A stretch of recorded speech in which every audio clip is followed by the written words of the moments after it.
Welcome aboard. It is episode 95 of the J.R. Hef Show, and I couldn't be more happy to have my next guest. Chad Dotson is a former circuit court judge in the 30th Circuit Court of Appeals, and he is now the Dean of Students at Appalachian School of Law. He's also a columnist for Cincinnati Magazine, where he covers the Cincinnati Reds.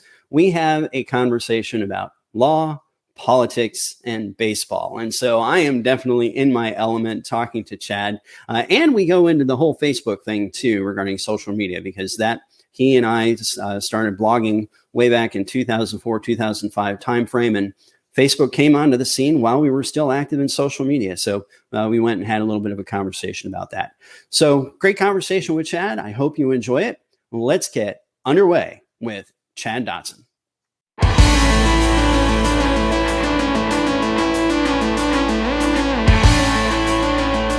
Hey, Chad Dotson, welcome to the podcast.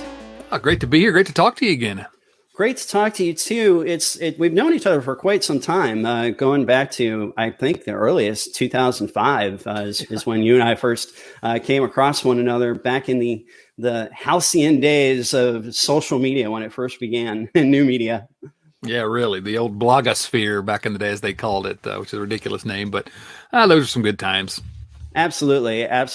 You managed to break yourself away from it, sort of. But you're doing a lot of conversing on the baseball scene, which is fantastic. And I'm glad to see that you continue that. And I'm glad to see that you had a podcast as well on baseball going on. So that's cool. So I wanted to lead off, by honestly, when it first came out, I don't know what your thoughts were on this, but Facebook came onto the scene around 2008, 2009. And you and I, again, had been blogging. I started blogging in 2004. And I didn't know what to make of Facebook when I first saw it, to be quite honest. I didn't necessarily see the appeal of it. I thought that, people should not be constrained by their thoughts and by what they were writing. They should have their own website. They should blog to their heart's content. But over the years, we've seen it grow into an incredible enterprise, and which it is, multi-billion-dollar company. And so they will get the attention of folks from Capitol Hill, and they certainly have. And I just want to read an excerpt from the Associated Press today. Francis Huygen, testifying to the Senate Commerce Subcommittee on Consumer Protection, presented a wide-ranging condemnation of Facebook. She accused the company of failing to make changes to Instagram after internal research showed apparent harm to some teens and being dishonest in its public fight against hate and misinformation. Hagen's accusations were buttressed by tens of thousands of pages of internal research documents that she secretly copied before leaving her job in the company's civic integrity unit. Several things, I think, to unpack there, but let's go ahead and start with the fact that as a private company, do you think Facebook perhaps has too much power? Hard to say. The constitutional law professor in me says that, they can regulate speech if they want to regulate speech. And whether they have too much power and it's become outsized, maybe we need to break them up. I'm really of a couple different minds that way. It seems to me that this whistleblower is, more than anything to me, she's a really good mouthpiece for traditional media companies who want to, have greater control over the political discourse. And these social media outlets don't permit them to have that control that they traditionally have. And they certainly don't have a monopoly any longer on disinformation, I would say. But should they be broken up?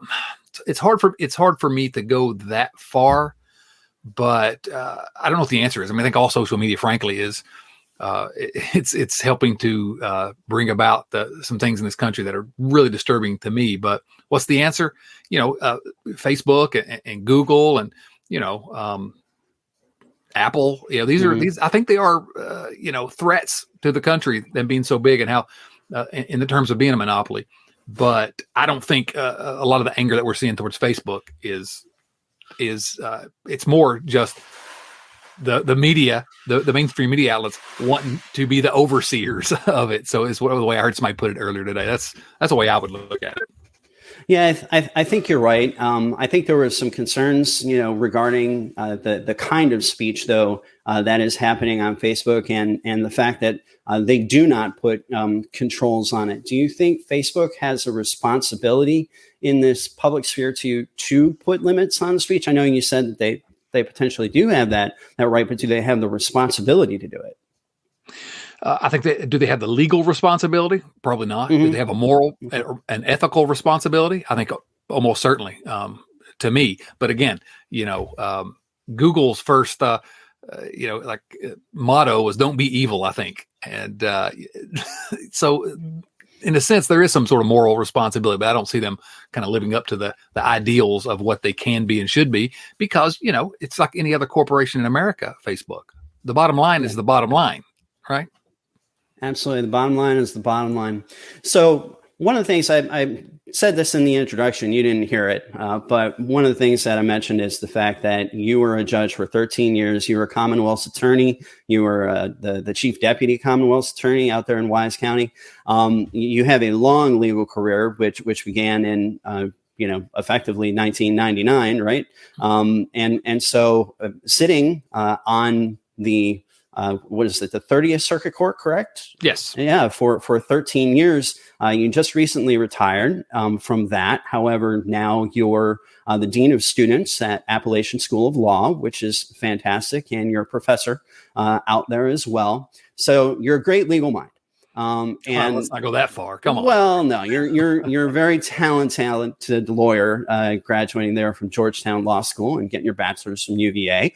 Go Hokies!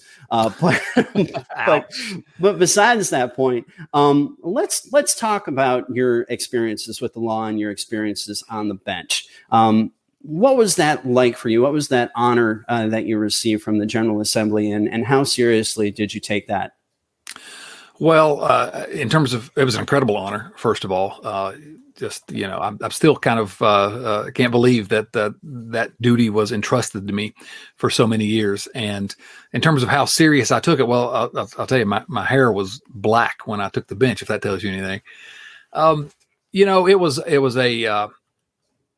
a difficult job. It was a job that I took home with me very often. I knew going in that I probably wasn't going to end my career as a judge. A lot of people were surprised when I stepped down. And to me, it's kind of been what I'd always thought would happen. I was appointed to the bench by the General Assembly when I was 33 years old. And if I were going to stay until mandatory retirement age, I would have been on the bench for 40 years. And that did not make sense to me. There's some other things I wanted to do. And opportunity came up with the Appalachian School of Law to be the Dean of Students and to teach. And frankly, the best professional decision I've ever made. Just having a blast. We're doing really good things at this school.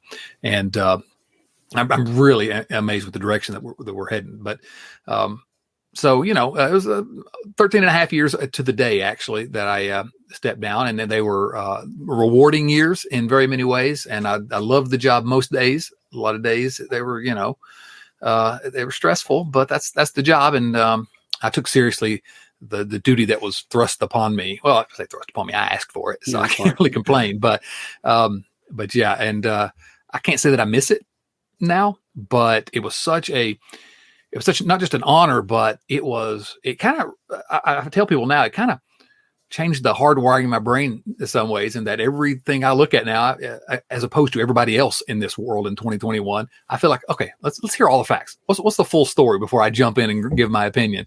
And I think that's a good thing, but maybe in this day and age, that's not valued. Well, no, it's definitely a healthy approach, and I'm glad that you have that approach. So often we go into our camps, the red team, the blue team, the independent team, but having folks look at the facts and understand what policies and principles are as they go into them are important. I know that you faced some really critical decisions on the bench as well. So I'd like to just go back over those 13 years and ask you, what were some of the more interesting decisions, more fulfilling decisions that you had on the bench? Well, I mean, there's any number that I could point to. There was every time that I signed off on an adoption, frankly, those were the good days. When there were smiles in the courtroom. Most days, and part of the reason why I decided to move on to something else is that just about every day you're in the room for the worst day of someone's life. That's not exactly fun most days. And so now I'm in a law school classroom where the people want to be there with me. But the adoptions and those were often by far the best. In terms of interesting cases, I had any number of them of cases that were, multi-million-dollar lawsuits and hard felony matters that I had to deal with. And I don't know. I don't know that I can point to any that were more interesting necessarily. It was a job where I went in every day and my final decision actually on the bench, which was just literally my final decision was just the Supreme Court just declined to hear the appeal last week. That was probably actually one of the most interesting cases I had. And it was the very last opinion that I wrote. Absolutely. You wrote that you submitted, I think, your resignation in February of 2020, and the decision that you came down on Virginia Uranium, which I guess we can talk about it now. We'll go ahead and bring it up. Was handed down on July 30th, probably your last day on the bench. And okay, so most folks know, if they've been following me for years, that I'm very much a proponent of Virginia Uranium. I'm a big time advocate of nuclear power in general, because I don't think that we can have the electrical grid that we're looking for. Even the electrical vehicles, Ford and GM are investing literally billions of dollars in battery technology to power, automobiles. And so we're going to need electricity in order to charge those batteries, right? And so you need nuclear power to do that, because by far, in terms of baseload capacity, it's the nuclear reactor that provides that. And we've got one very large one here on the James River at Surrey Nuclear Power Plant. And then we've got Newport News Shipbuilding, a stone's throw from where I am today, that's actually building reactors, cutting reactors open in order to, transfer and change out nuclear fuel all the time. And we have nuclear ships that are down on the Elizabeth River that are defending our country in the United States Navy. And so, I kind of personally heard the arguments regarding Coles Hill on the ancillary. I wasn't in the courtroom with you hearing the testimony of the subject matter experts. But I looked at it, and from what I understood is it would take a once in a lifetime extreme catastrophic event in order for tailings to even remotely get exposed or into the water stream to affect the surrounding community and potentially the water supply down here in Virginia Beach. Okay, that's all Jim Heff's opinion on this. I know you actually wrote the legal opinion, and I read it. There are 28 pages. We're going to share it with folks. And you struggled with this. This was difficult because you took into account personal property rights and the rights of an individual to use their land as they seem fit versus the public good. And so, enough of me pontificating. You go into your story here as to why this decision was the right one for the Commonwealth of Virginia and the people of Virginia. You just made a pretty good closing argument there. I didn't remember you being in the courtroom, but it sounds like a pretty good argument. I would, if you're really interested in what my thoughts are on this, I would encourage you to read that opinion, because I put a lot of time into saying exactly what I wanted to say, because it was something that I struggled with, and it's a good example of when, as a judge, your personal opinions don't have any bearing on anything you do. You can't. And I think Virginia judges do a particularly good job of making sure that they're basing their decisions just on what's in front of them and not personal biases or opinions. It's obviously everyone has their own personal opinions about things. You just have to put them aside. This was one case where I definitely had to. I share your thoughts about nuclear energy in general. I mean, I think it's kind of shameless that we don't depend more on nuclear energy. If those who are screaming the hardest about climate change were serious, well, nuclear energy is going to be the cleanest energy that we can get, really. And so Absolutely. That shows, consistency is not always present in those who are the loudest in our political system today. And he also said private property rights. Just the general idea that somebody's got something on their property and they're not allowed to make use the highest and best use of it is something that I believe very deeply. In this case, what ultimately was most compelling to me, and I think this is what I tried to get across in the opinion, was that there are no other that I'm aware of. They weren't able to show me any other similar uranium deposits where the water table was the same, where it was in a populated area like that. Every other one that's operating are in these are just in different climates and different geographically different from that Coles Hill deposit. And I just could not see fit to overturning because they were asking me to declare the moratorium, quote unquote. One side called it a moratorium the whole trial. The other side called it a ban the whole trial.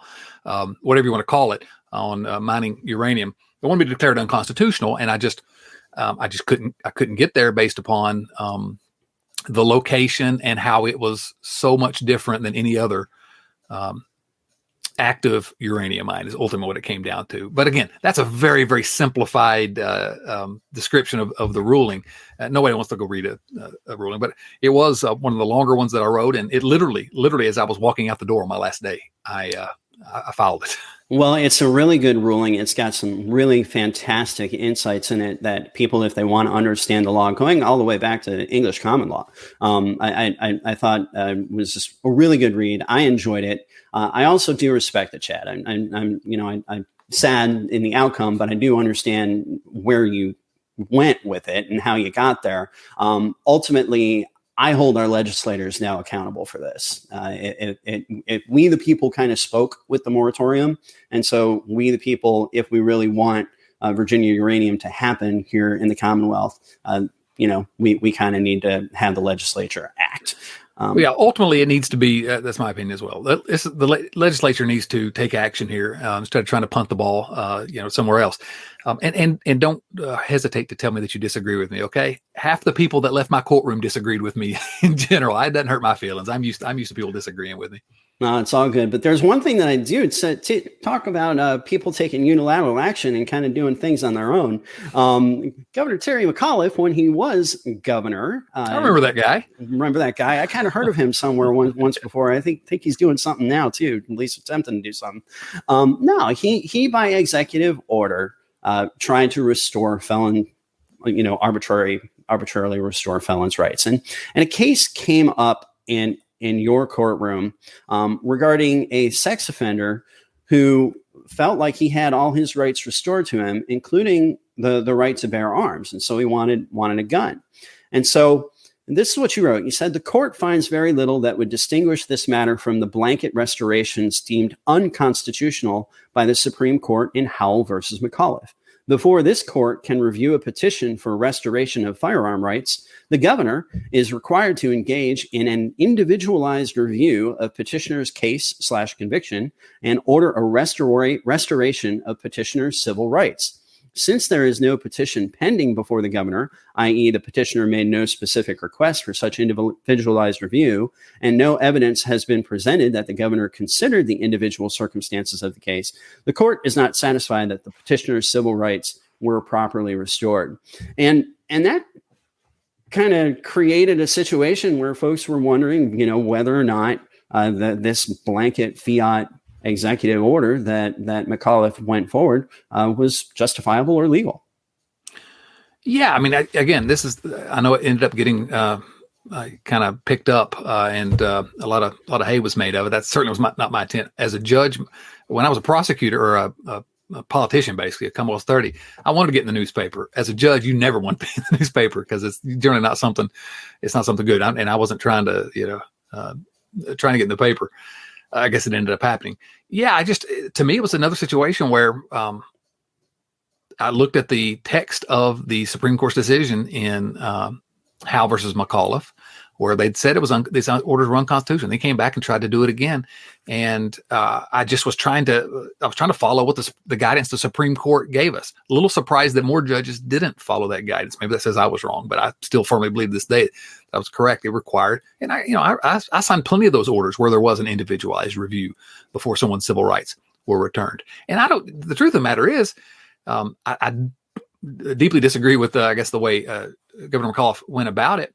But I think we do need to have a conversation about, what rights should be restored and when. And because, frankly, after sitting on the bench and watching probationers for, almost a decade and a half, it's kind of shameless how the system, and maybe I'm diverting from what people think I'm going to say, but it's kind of shameless the way we punish people for the rest of their lives when they make a mistake. You can't get a job, and we want to continue punishing them. I think we need to have a discussion about when do we reintroduce them back into society, and how do we do it the best way. And those are some of the things I was hoping to have a chance to discuss and to maybe have a hand in when I left the bench, because criminal justice reform is extremely important to me after what I saw on the bench. But this particular case, I felt like Governor McAuliffe just was not following the guidance given us by the Supreme Court, and I was going to follow what the appellate court in this state, the highest appellate court, told the trial judges to do. That's the way I looked at it, and I thought he didn't comply with the law by just this basically blanket restoration of rights. Well, it would have been interesting to see if that had gotten more traction. Like you said, I'm surprised that it didn't, given the Supreme Court ruling involved in it as well. But I kind of wish that's the one time I kind of wish I had been appealed, just to see, so they could get through the system and see what the Supreme Court would have to say about it. Exactly. Well, we like Lady Justice to be blindfolded, right? And not to worry about politics and things that happen. But it just does seem that law and politics are intrinsically intertwined. And you know what? You got involved initially as a Commonwealth's attorney, which meant there was politics, and you taught politics, campaigns and elections as an adjunct professor, University of Virginia Wise, there for a little bit. You sat on the bench. I believe that you did a great job of keeping your name out of the paper and being balanced. But it wasn't. It was a shock to all of us here at the turn of the year, January 1st, 2021, to see Senator Chafin pass away.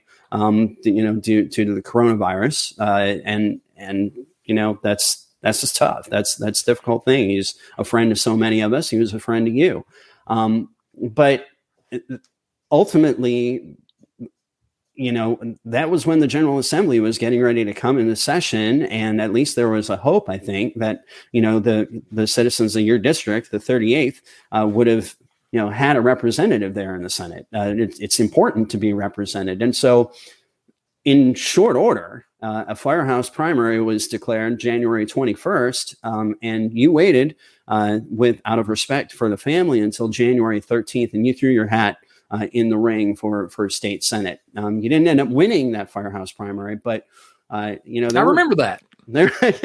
But there had to be a lot of calculus going into it for you, a lot of decision making, a lot of good conversations with your family regarding whether or not it was the right thing to do. What are your thoughts on running for office, state Senate, and what do you think about the future on that? Sure. It was I'm glad I did it. I think that, I think, frankly, Senator Chafin, who was a friend, obviously, and just still heartbroken over his loss earlier this year or late last year. And, when it happened, it never crossed my mind to run for that seat. It really didn't. I got a couple of phone calls the next day, to be honest with you, urging me to consider that. And that's when I started thinking about it. It was a very quick process. It was always going to be a very quick process, and we didn't have much time. And I made the decision, politically, probably not the best decision, but I made the decision that I wasn't going to jump in that race and kind of with Senator Chafin having just passed. He was one of the few, and we make fun of politicians all the time. He was one of the very few politicians that you would actually call a statesman. I mean, he really was a statesman. He was well respected. And I've known his family. I just could not, I just wasn't going to jump in and like I was, here's my shot when a friend had passed away. And ultimately it came down to the fact that, I lost to someone who had, run for office in the recent past, had already had an organization in place and had a lot of people he could bust to the polls is what ultimately came down to. I just didn't have enough time. We finished second, and I thought we reached out to a lot of people, and I'm really proud of the campaign we ran. There's some things I might do differently, but we worked hard in the short amount of time we had. And I truly, the reason I decided to jump in is that I truly felt like I could best represent the district in the way that Senator Chafin had. I felt like I could I go to Richmond on day one and be able to, kind of go toe to toe up there. I'm not going to be intimidated by the situation up there. I thought I was clearly in retrospect, the voters disagreed, or enough voters disagreed, but I thought I was the best person to go and represent our area, but who was not being represented at the time in Richmond, which was in the General Assembly section, which was very frustrating. So I don't regret it. I hate the way that it ended. I wish I had more time. I think if I'd had more time, we'd have been in a lot better shape because I had to put together an organization from scratch, essentially, whereas all of my opponents had run in the more recent past. Quite a few of them, yeah. Yeah, and so I think it's like sometimes you hear somebody say in basketball or in football, we didn't lose, we just ran out of time. And that's sort of the way I felt. I felt like we reached a lot of people. We steered the conversation in certain directions, and I don't know. Is there a future? I'm not ruling it out. I don't know if you have any specific questions about that, but I won't go into specific questions yet because I know that there's still about a year and some change before you probably have to make that decision if you're going to primary Senator Hackworth or move on to something else potentially. But that Senate seat will be up for election in short order in 2 years. So it would be interesting to watch your decision making and see what you come to. If not the state Senate, is there anything else that might interest you? Well, I don't want to say here. The truth is, I was looking at something else when the Senate thing happened, and I made a decision. I think I can be effective in the Virginia Senate. You will know very soon, I would say. You said there's this plenty of time before I have to make a decision. If I make a decision to enter that primary, you'll know soon because I'm going to take some time to do it right. So I have not made that decision yet, whether I intend to or run for the nomination. I do think that this area is deserving of representation in Richmond that we can be proud of, that can represent our interests and argue effectively for our interest down here, because we have, this end of the state, it's tough. It's tough down here, and we need strong representation in Richmond more than just about any other area of the state, in my opinion, just because of the nature of the economy in Southwest Virginia and the changing nature of the economy.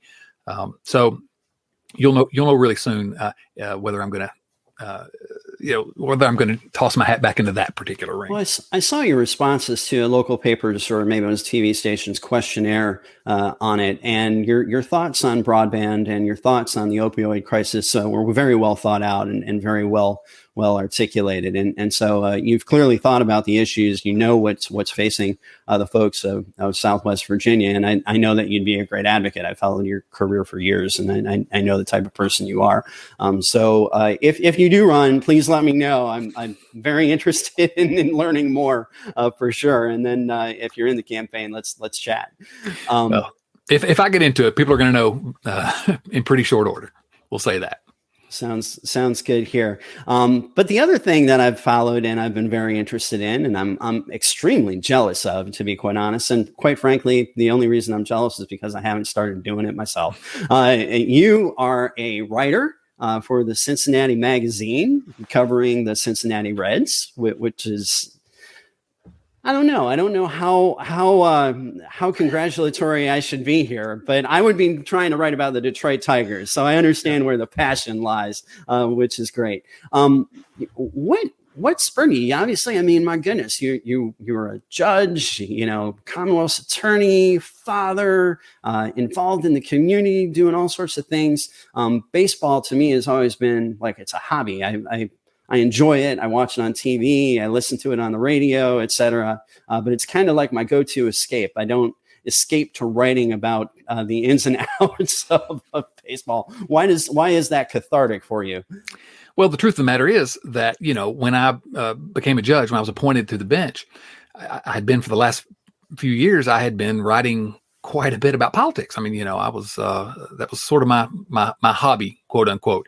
It was a situation where I had, generally I was staying up later than the rest of my family. They went to bed relatively early. And so that was kind of my time to myself was to write, and I would write about politics. When I became a judge, obviously judges are not permitted to comment publicly about politics or not write about politics. And so I had to give that up. And I knew that was part of the deal. And I knew that I would probably miss the writing part of it because it was kind of cathartic for me. I enjoy writing, always have.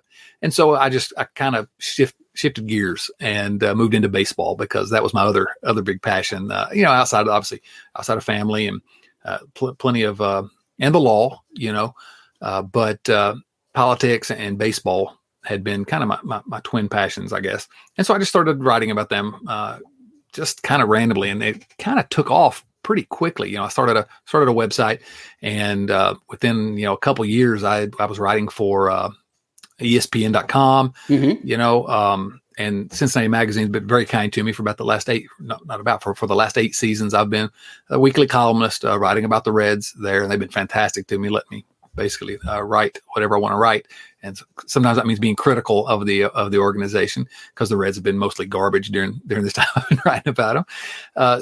But I don't know. It's something I still enjoy doing. It's I don't know what I would do if I weren't writing. And I wrote a book about the Reds, and it's been very rewarding, even if the team hasn't been very good most of that time. I don't know if I can say that this season it was necessarily the fault of the Reds per se. I think the St. Louis Cardinals rattling off 16 wins in a row kind of had something to do with the Reds not getting into the wild card. But that was tough. If you're 12 games up in late August, you kind of expect that you're going to make the playoffs. And they should have, but they did collapse not a little bit. They didn't play well down the stretch, but even so, if the Cardinals hadn't just gone insane, then the Reds probably still make the playoffs. So, but I'm used to October baseball being played and the Reds being at home. So at this point, if they make it, good. If not, I'm not going to lose any sleep over it.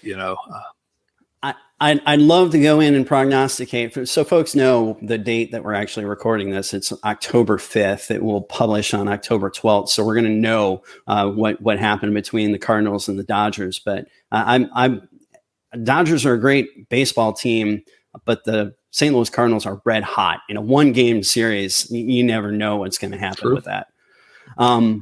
So what do you think of the Giants? Do you think that they came out of nowhere, or did they always have this base to just take off?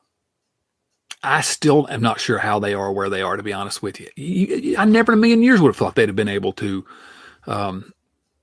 outrace the Dodgers. The Dodgers are the best team in baseball, in my mind. Fortunate to be able to got to go to Dodger Stadium for the first time in my life this summer, and watch the Dodgers. Didn't cheer for the Dodgers because I can't stand the Dodgers, but they're the best team in baseball. I don't know what to make of the Giants. They've got a bunch of former Reds pitchers who all of a sudden are better than they were for Cincinnati. And, good for them. I mean, just like Cincinnati has a couple of hitters that are sudden that were okay for the Detroit Tigers, but they're knocking the skin off the ball for you guys. Yeah, but probably the best hitter on the team this year, Nick Castellanos. Thank you guys for letting him go, because I hope the Reds can hang on to him, because man, he's been amazing. He's just a fantastic player, and but he may opt out of his contract. You all may be able to get him back. I don't know. We could definitely use some pop. I think our outfield is okay. I think our outfield is set. I like the Tigers brand of baseball this year too. A lot of speed, a lot of putting pressure on the defense in order to, make them make errors and not necessarily the wisest decisions in the world. So I like where the Tigers are going. We're just not strong up the middle. That's really our weak point, but I can see that being addressed possibly through free agency. And we've got some kids down in the minor leagues, Spencer Torkelson and Riley Green, that are about ready to make it to the majors. And so who knows? I think the Tigers are probably they will be more competitive than they were even this year. I think they were 8 games over 500 since May. So, they did really well. They had a lousy April. So I don't think that's going to happen again. I'm not sure they're going to be toe to toe with the White Sox next year per se.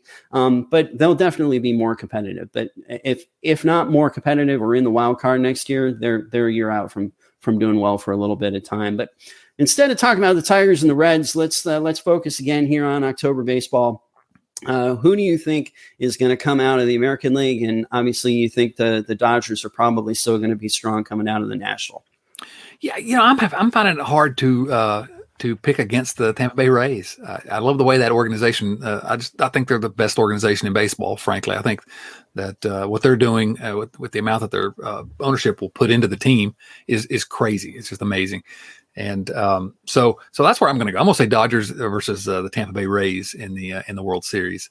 And I'll probably say Tampa Bay is going to win it. That's my prediction because that's my heart. I want them to win it. I love I just love that organization. I think they do things so many things well, and they're fun to watch. And I had a chance to go to their stadium earlier this year as well. I'd seen it before, but it's kind of a dump in some ways, like going to a game in a shopping mall. Well, you say shopping mall, I literally call that place the aquarium. I've been to the Tampa Stadium, Tropicana Field before, and oh my goodness, growing up in Detroit and going to Tiger Stadium, every summer, and then Comerica is okay. It's been around for 20 years now, so it's a good stadium. It grows on you a little bit, but as far as Tropicana goes, that's just awful. How do you like Great American since it's been built? I think Great American Ballpark in Cincinnati is maybe the most underrated stadium in baseball, and I've seen a bunch of them. I really do. I think I didn't go to a game this year because I'm kind of boycotting the Reds' cheap owner. If he doesn't want to spend money on the Reds, I'm not going to spend money on him.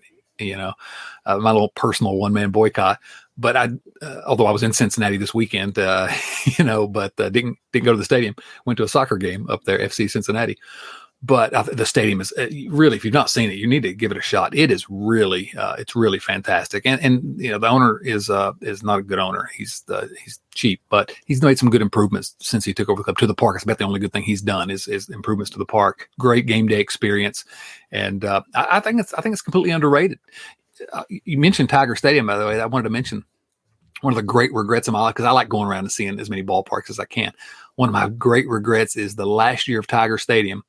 I was a poor student at the time and trying to figure out how to scrape up enough money to do a road trip to go see that before they closed it down because it's Tiger Stadium. Yep. And I didn't get to go, and I've always regretted that. Every time I hear that Tiger Stadium mentioned, one of my buddies is from Michigan. He's a big Tigers fan. Every time he mentions it, I'm like, oh, I didn't get to see it, and I wish I had. But absolute jewel. I look back on my father as well. My father was a baseball player. He was an All-American out of Detroit, and he played in the Hearst All-American game. Played at the Polo Grounds in New York. So he was the starting center fielder in the Polo Grounds, and he threw center field at the Polo Grounds is exactly no joke, right? And he did throw a guy out at third base. He got Babe Ruth's autograph. Outstanding. That was kind of like a little gimmicky thing. Babe Ruth came down into the dugout and went to my dad and said, "Hey, can I have your autograph?" That kind of thing. And they exchanged stuff. So that's cool. I would have loved to have seen some of these fantastic old baseball stadiums like the Polo Grounds and Ebbets Field and you name it. Well, cool. I will have to get up to Great American. I hear the food is fantastic. That's really good. Oh yeah, you got to get some Cincinnati chili when you're in town. For sure, for sure. It's a delicacy. So I wanted to close out on baseball, but we didn't talk about your day job, and there was one question that I wanted to ask about it because you became faculty and dean of students right during COVID, and so I'm wondering how that transition went for you, and how does it feel now as we're starting to at least come out of it a little bit. What's that been like? The first month that I was at the school, I've told this story to the faculty and to some students over there. The first month I was there, I was basically in my office all day getting prepared for the two classes I was going to teach last fall, which were constitutional law 1 and criminal procedure. And so, it takes a lot to get a class ready. And so I was kind of working feverishly, but it was easy to work because the place was a ghost town because it was over the summer. There were no students there. And the whole time I was thinking, well, soon, we'll have students back and, we're going to have to distance and do a lot of things, but at least it'll be more like a campus, the campus atmosphere. And then it never changed. It was a ghost town all year. And I didn't even get to teach we the county had kind of donated to us so that we could have space everybody out, and about a third of our students were online the whole year. But we tried to stay open in person for as many people as we could. And this year we're all in person, unless you're having to be quarantined or something. We allow you to go online temporarily, but pretty much everyone's in person. Our school's done a really good job of implementing some policies to keep us safe, but while kind of returning us to a normal class, school atmosphere, basically a campus atmosphere. I think we really, not our school, every school did a real disservice to their students last year, I think. But we didn't know, you didn't know the nature of it, but there's so much that we gave away in terms of students' mental health and, optimal learning, experiences for our students that I think we're getting back to a little bit of that this year. And so I've really enjoyed this year so far. And some students who I only got to see as a face on a screen, getting to meet them in person. It's I'm telling you, this is the little school that could, and I really do love this school. I love what the direction we're going. We got a new dean over the summer who's he was at Liberty Law School before. Just I don't know. I'm enjoying it, and I'm glad that we're finally starting to emerge out of. My whole first year as a law professor was like, I'm trying to learn how to teach. In the meantime, I'm trying to figure out this whole new world of how to teach during COVID, and so I'm glad that we're finally, fingers crossed, starting to move our ways out of that. That's awesome. Chad, it's always enjoyable to talk to you. I'm glad that we had the opportunity to do this for a podcast and to learn a little bit about your background, your history, where we disagree, where we agree on things. And I definitely agree with you that I think it's going to be the Dodgers and the Rays going at it for the World Series with the Rays emerging. Chad, where can folks find out more about you? Why would you want to find out more about me is the first question. I don't think that's a very good idea. I'm on all the social media channels, on Twitter. It's all Cincinnati Reds all the time. Basically, I don't tweet much about politics or anything there. Although, I may start doing some of that going forward, but you can find me if you want to find me on social media channels. I enjoyed dipping my toe back into the political arena. Let me say that. I didn't enjoy the outcome, and I didn't enjoy some of the things that happened during the campaign. I thought Republicans I hold the Republicans to a high standard. But the landscape's changed since I was involved before. And I'd be happy to come on anytime and talk about it. I'd have a great time talking with you. Just talk about current events or whatever. It's been good to reconnect with people like you who, I've been watching and reading over the years, but haven't been able to be engaged in the conversation. So I'm enjoying that, and I'm going to keep doing it. That's fantastic. Thanks, Chad. And if they have some major rules changes this year, be sure you're going to be my first phone call. You know how to find me. Awesome. Chad Dotson, thanks again for being on the show. Thanks, buddy.